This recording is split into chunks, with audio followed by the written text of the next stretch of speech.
Payg'ambar sollallohu alayhi vasallam aytadi, ikki kishi havas qilsa bo'ladi. Birinchisi, Alloh taolo unga Qur'on bergan, tun va kun Qur'onni tilovat qilgan insonga. Bu yerda havas deganda hatto hasadni ham nazarda tutadi. Ya'ni o'sha odamdagi bo'lgan narsa manda bo'lsa koshligiga havas qilib, hasad qilsam bo'lar. Ikkinchisi esa Alloh taolo unga mol, dunyo bergan, tun va kun molini, ya'ni yaxshilikka infoq qiladigan odamni ko'rib havas qilsa bo'lar ekan.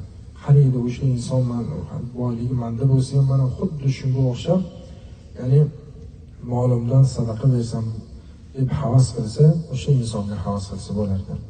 Yana boshqa hadisda keladigan ma'nosi, insonlar to'rga bo'linadi.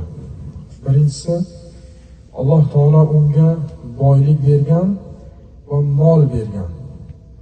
Ya'ni boylik, mol bergan va ilm bergan ikkinchisi. Moli bilan insonlarga yaxshilik qiladi va ilmi bilan ham insonlarga yaxshilik qiladi. Bu insonlarning eng yaxshisi dedilar. Alloh unga ham mol bergan, ham ilm bergan. Ikkalasi bilan ham insonlarga yaxshilik qiladi. Ikkinchi toifa, Alloh taolo unga ilm bergan, ammo mol bermagan.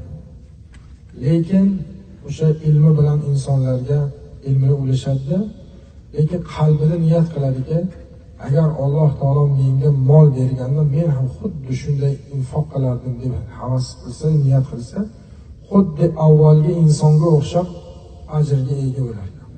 Chunki niyati to'g'ri uni. Uchinchi inson, Alloh unga mol bergan, ammo ilm bermagan. Lekin u molini yaxshilikka emas, ya'ni yomon yo'llar, kayfu safoga yoki yomon to'g'ri bo'lmagan yo'llarga sarflaydigan bo'lsa, bu insonlarni yomon dedilar. Yana to'rtinchisi bor ekan, eng yomoni nima desa, Alloh unga na mol bergan, na ilm bergan. Lekin niyat qilarga, agar men ham menda mol bo'lganda men ham kayfu safo qilgan odamga o'xshab kayfu safo qilib yuraman desa, o'zi unga na mol bor, na ilm bor, lekin xuddi avvalgi insonga o'xshab gunohkor bo'ladi. Bu insonlar eng yomon dedi, Alloh saqlasin.